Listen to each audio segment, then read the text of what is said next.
Let me tell you about the strangest business in the world. It's a business that only makes money when it fails to do the one thing you're paying it for. Think about that. Imagine a taxi that only got paid if it didn't take you home. A dentist who only profited if your toothache never went away. It makes no sense. No business could survive being bad at its own job. And yet, there's an entire multi-billion-pound industry built on exactly this. An industry you have definitely used, possibly this week, possibly this morning. And the better it is at keeping you unhappy, the richer it gets. I'm talking about dating apps, and by the end of this video, you're going to understand why the app in your pocket, the one that promises to find you the love of your life, might be quietly, financially, desperately hoping you stay single forever. But here's the part that got a billion-pound company dragged into court, because somebody did the maths on this. And what they found was so damning, it became a lawsuit. We'll get to that. Welcome to Penny Drops. Let's ruin romance for you. So let's start with how this is even supposed to work. Because on the surface, it's lovely. You download an app. You're lonely or bored or hopeful.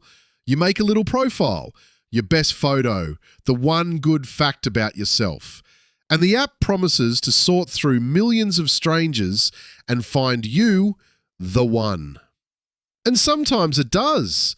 Real couples meet on these apps every single day. I'm not here to tell you it never works. What I'm here to tell you is something sneakier. That the way these apps make money is completely at war with that happy ending. And once you see how, you can't unsee it. Here's the first thing almost nobody realizes.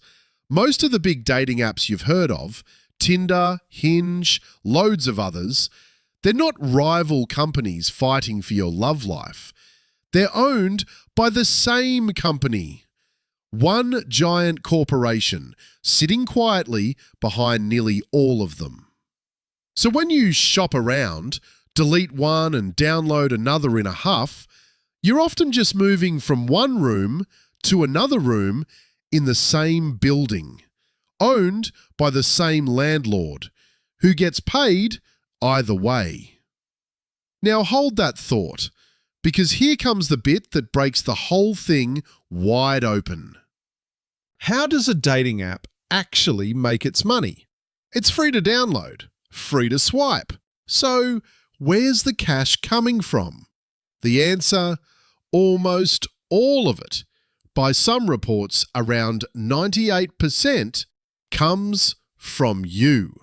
From subscriptions and little in-app purchases, the upgrades. Pay to see who likes you. Pay to boost your profile. Pay to send one more super like to the person who's ignoring you. That's the business. That's basically the whole business. And that is where the trap snaps shut. Because stop and think about what that means for the app's incentives. If the app pairs you off with the love of your life on day one, you're happy, you delete it, you ride off into the sunset, and the app loses a customer. Forever. You stop paying. You stop swiping. From a cold business point of view, your happy ending is their lost revenue. But if the app keeps you almost succeeding, close enough to stay hopeful, but never quite there, you keep swiping. You keep paying. You keep buying one more boost, one more super like, one more month of premium, chasing a finish line that quietly keeps moving. Critics have a brilliantly grim phrase for this. They call it a perverse incentive. The app promises to end your loneliness, but it only earns while your loneliness continues. The product it's selling and the result you actually want are at war, and you're paying for the war. Now, you might be thinking, all right, that's cynical, but maybe it's just an accident of the business model. Maybe they're not doing it on purpose. Well, in 2024, a group of people decided that question was worth taking to a courtroom. On Valentine's Day, and you have to admire the timing, a class action lawsuit was filed against the company behind Tinder and Hinge, and the accusation was brutal. The lawsuit alleged that these apps were deliberately designed not to find you love, but to turn dating into a game you can't stop playing, to keep you, in the lawsuit's words, in a perpetual pay-to-play loop. And here's the detail that's almost too perfect. One of these apps, Hinge, has a famous marketing slogan. They put it everywhere. The slogan is, "Designed to be deleted." The lawsuit basically argued, is it though? Is it really designed to be deleted?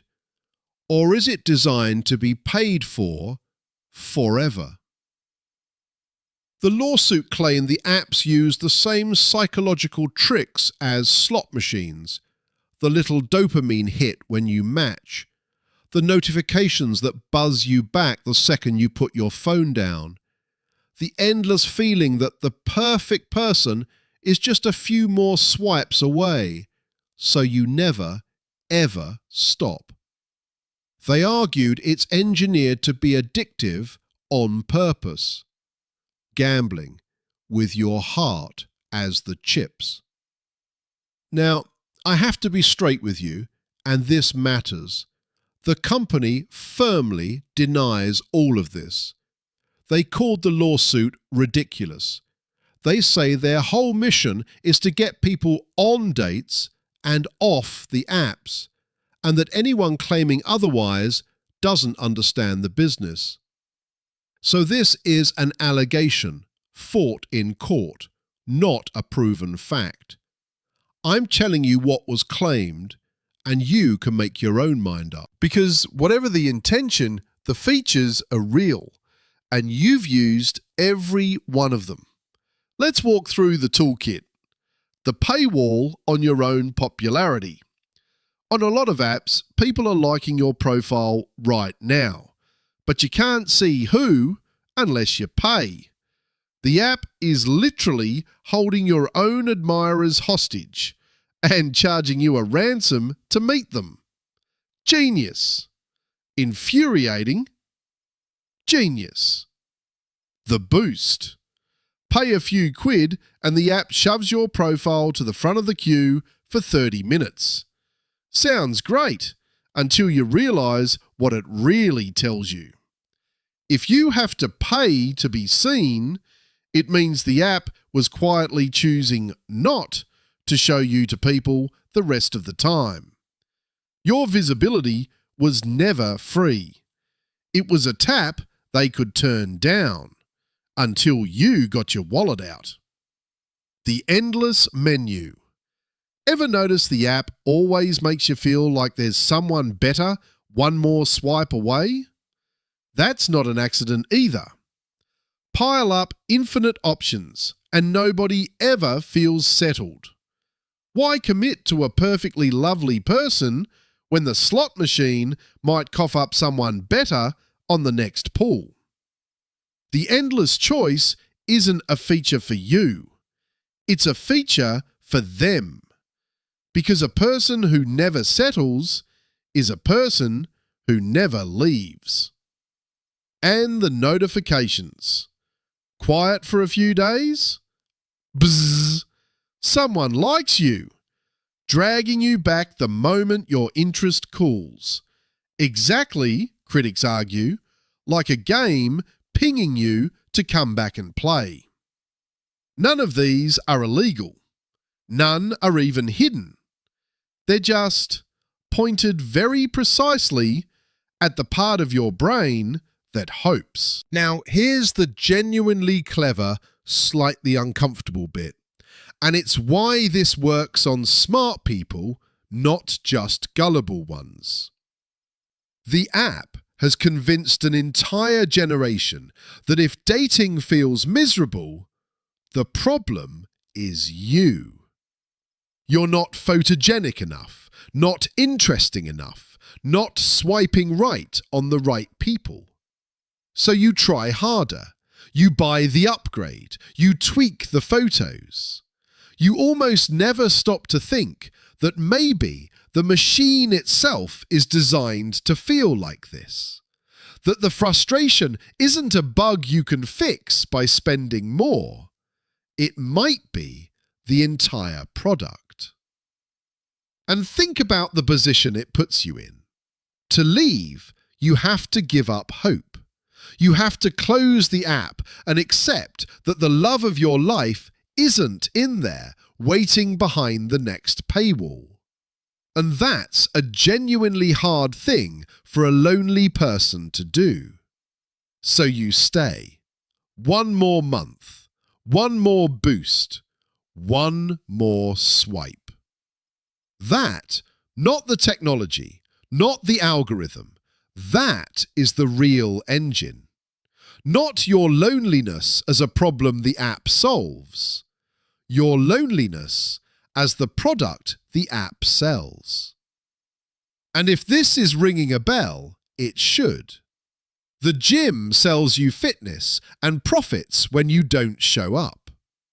The buffet sells you all you can eat and profits when you eat less than you think.